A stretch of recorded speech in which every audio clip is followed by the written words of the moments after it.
Hi అండి, చూసినారా? ఇది ఉచ్చికాయ చెట్టు అంటారండి. చూడండి, దీన్ని ఉచ్చికాయ చెట్టు అంటారు. దీని కాయలు ఎట్టుంటాయండి. ఇదే చెట్టు మొత్తం చూసినారా? చెట్టు కాయలు అయితే ఆడాడ ఉన్నాయి, కోసేసినారు. ఈ కాయలు ఏంటంటే కాయలు కోసుకొని పప్పు చేయొచ్చు, తాలింపు చేయొచ్చు, లేదంటే పచ్చడి చేయొచ్చు. అన్నిట్లోకి పనికొస్తుందండి ఈ కాయలు. చూడండి కాయలు ఎట్టుండాయో, ఇలా ఉంటాయండి.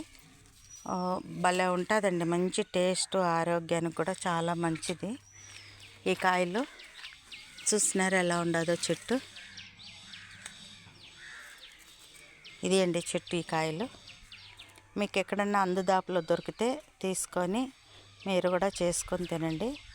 చాలా మంచిదండి ఆరోగ్యానికి కూడా ఈ చెట్టు. ఈ కాయలు వచ్చి చాలా విధాలుగా చేసుకోవచ్చు. తాలింపు చేసుకోవచ్చు, శనగబ్యాళ్ళు వేసి వడలు చేసుకోవచ్చు. రెండోది ఏంటంటే పచ్చడి దంచుకోవచ్చు, పప్పులో వేసుకోవచ్చు. ఊబకాయాలు తగ్గిస్తుంది అంటారు. ఆరోగ్యానికి ఆయుర్వేదం మందులాగా ఇది బాగా పనిచేస్తుంది అంటారండి. వెయిట్ లాస్ ఇస్తుంది, టేస్ట్ కూడా బాగుంటుందండి. చూసినారా ఈ చెట్టు? ఓకే అండి, బాయ్.